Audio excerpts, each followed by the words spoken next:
Welcome back. I hope you're now fully oriented to the Sakai workshop for Classics 396, Myths of Rome. Again, I'm Professor Nicholas Sterling, welcoming you here to this online course. I'd like you now to get ready to be oriented on the syllabus itself. Please pause the video at this point and go back to Sakai and open the syllabus. Remember that you can find the syllabus on its own separate page or under Resources, or attached to the first entry of the calendar. Please pause your video and open the syllabus from Sakai. Okay, do you have the syllabus open now? Excellent. Okay, you may turn to the first page, and I'm not going to cover all the things that are on the syllabus in detail, but I'm just going to hit the most important highlights that you need for course orientation. All right, first thing on the first page is the textbooks. Now, the textbooks are going to be coming up in another video, so I'm not going to talk about the textbooks in too much detail right now. The textbooks that are there are the main ones needed for the translations of the works that you're going to be reading from Catullus down to Apuleius. So there aren't any other textbooks as far as scholarly works for this particular course. It's just textbooks related to the translations.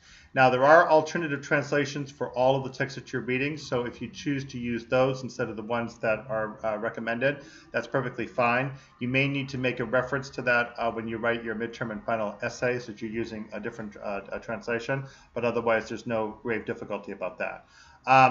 You should have received by now an email from me with a list of Amazon links telling you where you can purchase the textbooks. I'd suggest that if you haven't already that you please get in there quickly and order those textbooks because they can disappear and also, of course, could take some time to be shipped to you.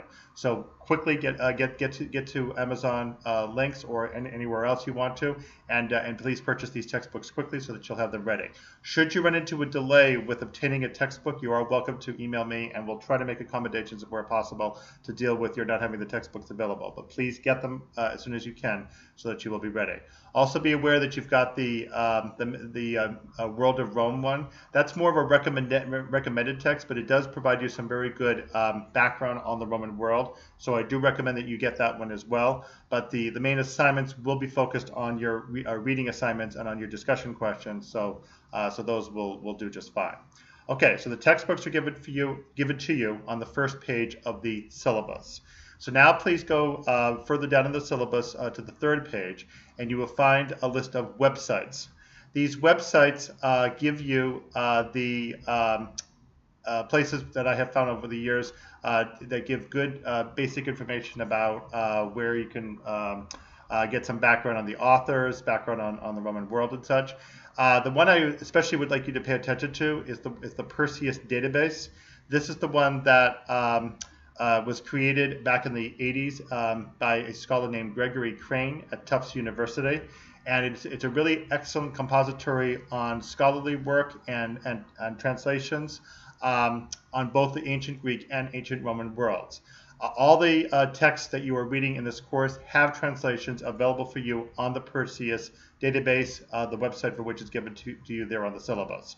So I suggest that you avail yourself of the Perseus database because in addition to those alternative translations, you can also find some neat additional background, scholarly articles, and pictures of artwork that will help you get some good contextual background on the ancient Roman world. So the Perseus database is really quite valuable and may provide you some really helpful information when you write your two exams, essays, for the midterm and the final essays.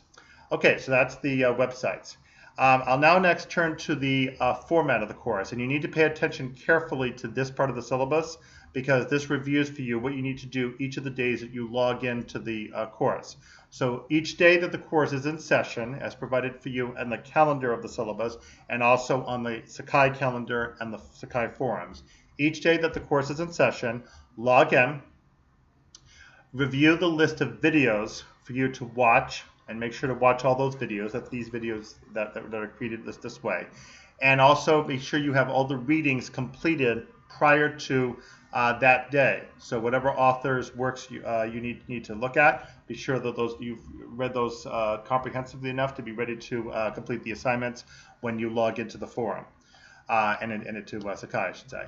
Now, when you get onto Sakai itself and you've completed your readings and you've got your videos all watched, then you're going to go to the forums. And remember, there's two things you need to do on the forums. The first is to complete the actual assignment that's there, which will be discussion questions or the special project on Heroides or the presentations on Ovid, whichever those may be.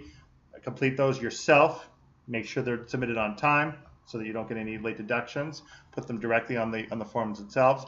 And then for the attendance part of the grade, you need to make at least one response to some other student's entry in that same forum.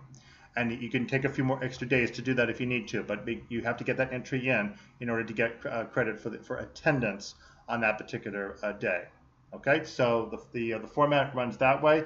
When it's an exam, the exam needs to go into your Dropbox after you've completed the exam, again by the due date. And any presentations, as always, are completed. They're provided for you in separate documents and given to you for your completion on time. The completed documents from you need to be entered as direct entries on the forms as well. Okay, so that's the basic format of the course. Grading I'm going to talk about in more detail in the next video, but grading, just for introduction here, is 20% attendance and performance, 40% the midterm, and 40% the final. Remember that with the attendance form and performance part, the 20%, the attendance refers to your successfully getting an entry into the form that's a response to another student's entry, at least one, as many as you want in fact, but at least one for the course requirement. And then the performance is just how generally well you're doing and my general impression of you, how you're doing. I'll reread all your responses. And also that you're getting assignments in on time. So this is where the form assignments themselves have to be submitted on time by you, and your midterm and final have to be submitted on time, and all that affects what my impression of you as a student, and that's also going to come into the performance as well. Okay, so that's the grading, and more on that is coming up in the next video. The calendar lists all the days that the course meets. That corresponds with the calendar on Sakai and the forums on Sakai. And all of the readings that are provided there, the author's works, those are the ones that you must finish reading by the date in which that's listed. So next session's assignment is Catullus' poem number 64, Carmen number 64, and that needs to be, you have to have read that by the next session of the course. So again, be sure you've done that so that you'll be all set. Okay, so so the calendar lists all that. It also lists the documents that you need, the handouts, and the discussion questions and such. And it tells you, of course, which assignments need to be completed at what time. Okay, so again, follow that calendar carefully so that you know when you're expected to log in and what you're expected to do and complete once you have logged in. Okay, and that's basically what's on the syllabus, just the basic highlights. Should you have any questions along the way as to what you need to do on the syllabus, feel free to contact me at this email address, xenophon98@uri.edu. Also, you can send me a message, again, on the Sakai message section. Be sure, once again, to check off that box that says forward to my email address so that I will receive your email from Sakai onto my email address, and I will respond to you more promptly that way. Okay, so the next video is going to be about grading. So please come back and pay especially close attention to that one, because there are things about grading that I want you to know so that you will know how to get a good grade on the course. Okay, and we will see you next video.